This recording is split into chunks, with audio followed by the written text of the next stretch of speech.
presentar el libro, la saga completa, Un Mundo Oculto. Como les dije, soy víctima de Tecnoco. En ese instante ya estaba creando un libro en el cual la personaje Cristina iba a ser la anticristo engendrada en carne. Había tomado, como cada cierto tiempo hacía, todos los cuentos infantiles, como Las aventuras de la princesa Seila, Los soldados del tiempo. Había tomado todos los cuentos infantiles y estaba tratando de hacer una novela en sí. Así que escribía a mano en un cuaderno rojo, me parece que era rojo, poniendo cada uno de los puntos, haciendo un índice, escribiendo de acuerdo a aquel índice. Después de esto vino el acoso grande. Y ahí pesqué todos los libros e hice la saga completa de Un Mundo Oculto. La situación en sí, que no tenía cómo buscar ayuda, empecé a crear de todo lo que sentía, de todo lo que veía aparte alrededor. Y a toda esta tengo experiencia de lo sobrenatural. Viví en una casa póster, ver los muertos para mí presenciales, o ver brujos en el cuerpo astral para mí era como comer pan con mantequilla. ¿Qué quiero decir con esto? Que ya tenía nociones de lo sobrenatural. Había leído los libros de Rebecca Brown como a los 16 años. Él vino a libertar a los cautivos. Cuando empezaron a acosarme, vino un recuerdo, un flash del pasado.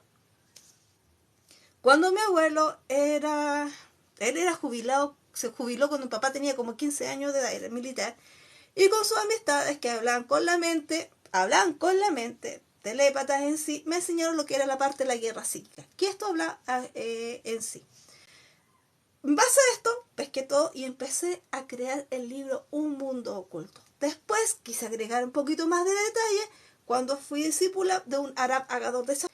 Ahora, ellos hablan mucho acerca de la descendencia néfela. También supe ahí, en ese periodo, de que no podían ocupar la máquina en alguien que fuera néfelo. Ahí entendí la parte de los pactos y los decretos. ¿Por qué te cuento todo esto?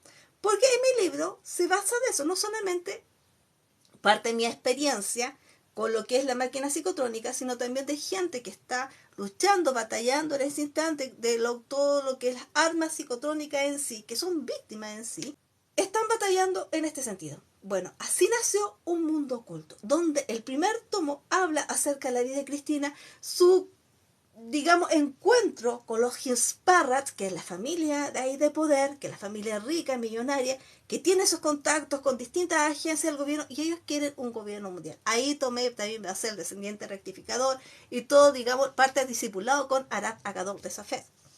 Y otras cosas. Y de a poco comenzó a salir información acerca de la máquina y ahí pude, con mayor base crear el libro. Hasta después supe que había una agencia en España llamada Viacte, la cual intentaban ayudar a la gente que era acosada de tecnoacoso. Soldados de Tiempo narra la historia de Cristina cuando esta fue atrapada en una organización secreta de gobierno mundial, las cuales cambiaban el tiempo a su favor. Cristina era cristiana en ese momento. Representa en ese momento los viajes misiones, la ventana 1040 y todos los cristianos en sí.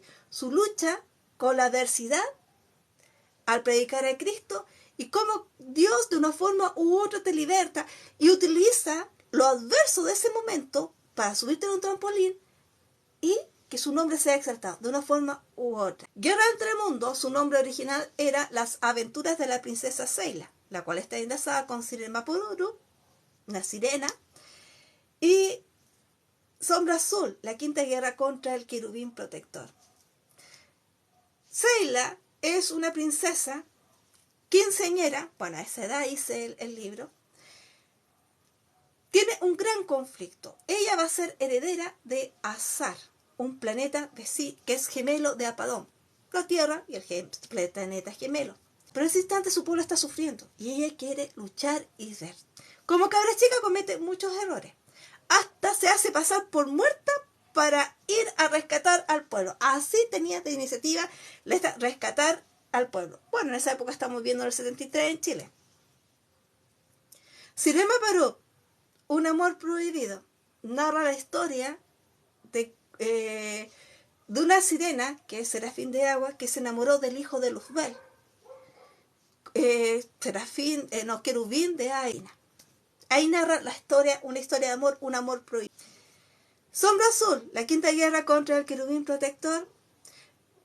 Vuelven nuevamente los personajes de Guerra entre Mundos, los cuales viajan al futuro para rescatar, digamos, el pueblo, el mundo de Jared, Elías. Pero en ese periodo estaba gobernando Luzbel completamente. Las entidades se manifestaban visiblemente como hombres, todo el mundo sabía que era una entidad y ellos gobernaban en sí. Era el gobierno de Luzbel en la Tierra. No existía el planeta Azar en ese momento. La luna está como la conocemos ahora, pero en la época de estos jóvenes era un hermoso palacete en un lugar precioso en sí de vacaciones, todo lo demás. Rescatan, en aquella guerra se unen, digamos, tantas civilizaciones, gobiernos de distintos universos y dimensiones a luchar contra los Ver para rescatar el tiempo de Sombra Azul o Jared. El legado de la reina Yagua, uno de mis libros favoritos. ¿Por qué motivo? Cuando tenía 15 años, 16 años, tuve una experiencia con una secta, la cual eran vampiros. Ellos decían ser vampiros. Yo no tengo idea, jamás lo vi beber sangre. Pero ellos decían ser vampiros. Les prediqué el Evangelio de Cristo. La mayoría que pude contactarme con ellos decían haber sido hijos de pastores. Para ellos está dedicada esta historia.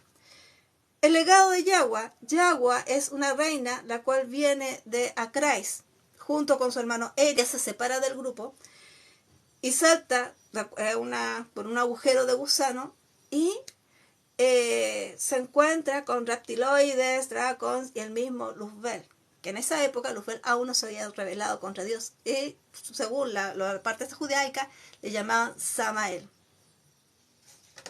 Uy, disculpen, se me fue.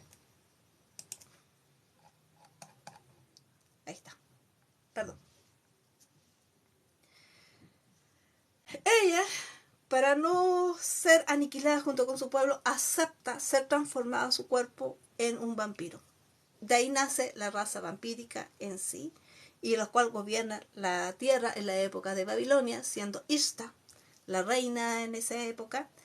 Y años más tarde se une su hermano Eric y los partes gobernantes. Pero lo principal de Yagua, que en un momento determinado, ella conoce a un hebreo, que se lo habían dado para que se lo comiera, bebiera su sangre. Pero ella lo deja como esclavo. Y el hebreo empieza a hablarle acerca de su Dios, de cómo salieron de Egipto y todo lo demás. Y ella se enamora del Dios del hebreo. Deja todo. El vampirismo, deja todo y se va con el hebreo. Y el hebreo sigue siendo era un sacerdote levita. Tecno, el dios del Navicoim. El título se lo agradezco a Alex Bergman. Él me ayudó con este título. El Tecno es una entidad la cual viene a vengarse de Cristina. Ella fue a juzgar su reino con una firma porque había violado el libre albedrío de todos sus habitantes. Tecnos había convertido a sus habitantes en parte humanos y la gran mayoría de lo que es maquinaria en sí. El poder de la maquinaria de la tecnología gobernaba en el planeta de Tecnos. Pero Tecnos fue despojado de su gobierno, despojado de su poder, despojado de su dominio completo por violar el libre albedrío. El conjuro de la principal. ¿A cuánto no lo he molestado con mi otro TikTok con el conjuro de la principal? Un conjuro de amor, en el cual sacan el cuero espiritual de la víctima, lo colocan en que está pagando para así atraer al amor de su vida. La principal es la víctima del conjuro. Mi proceso que viví al ser víctima de este conjuro, está todo ahí. Está con una cuenta parte personal, lo que investigué y todo eso, también oraciones, ahí está incluido. ¿Por qué lo uní a esto? Porque en un mundo oculto también está basado en una familia, con la familia de este poder, que pagó por este conjuro en sí a esta familia. Linor, el rey de los Ulmar. Este es otro de mis libros favoritos. Es una experiencia que tuve de niña chica cuando escapaba del hombre, digamos el gigante, que molestaba, y también duendes cabezones. Lino es un rey que fue no fue capturado, fue vendido por su abuelo, que era gobernador de los Urmar, por la anacromo, que era una droga, para hacerse más joven y seguir establecido en el gobierno en sí. Linor recibe ayuda de Cristina cuando era niña. Ella empieza a narrarle las historias de Israel y crea en él una fuerza, un poder, hace un pacto con Dios, no solamente con la ayuda de los ángeles libera, digamos, a todo su pueblo que había sido raptado y que estaban usando experimento por los Dakum, que lo llamaban los grises, sino también a todos los que están en la nave. Y de ahí van y liberan a su pueblo, a los Urmá, los liberan del poder de la tiranía de su abuelo. Dan Gisen, de Nyons a cristiano. Vuelve nuevamente el personaje de los soldados del tiempo. Reaparece Dan. Dan es un Nyon, completamente Nyon, pero tiene una duda cuando trabajaba para la élite. Algo en sí le llamaba a servir a Dios. Envidiaba la paz de los cristianos. La habían mandado a custodiar a un cristiano porque estaba demasiado, digamos, metido en las oraciones, estaba interfiriendo al gobierno así, lo que la élite quería hacer.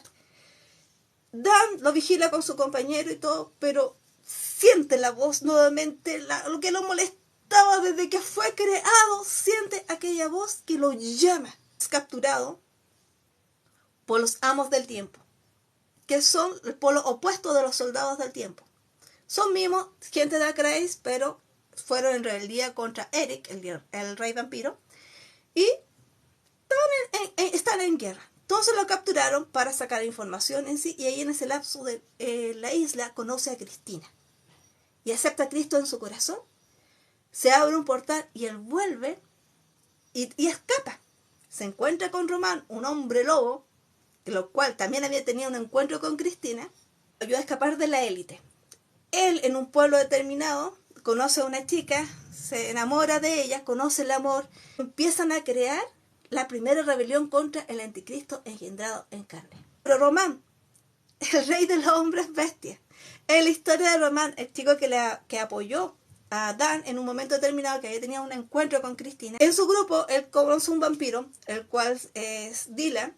Este vampiro también tiene dudas. Él había escuchado mucho acerca de la reina Yagua. Encuentran el amor en Cristo y dejan todo, absolutamente todo. Eric, la historia de un dios. Eric hizo un pacto con Dios, su planeta iba a ser destruido. Por medio de Cristina, le entregan un pergamino, el cual viajan al planeta que colocan a Apadón y a Zar, el cual actualmente Apadón es la Tierra en sí. Ahí él comienza a gobernar. Los hermanos de Cristina, después de la catástrofe, aparecen los hermanos de Cristina, nuestra personaje, Armagedón, la batalla final. Cristina toma su lugar, su posición.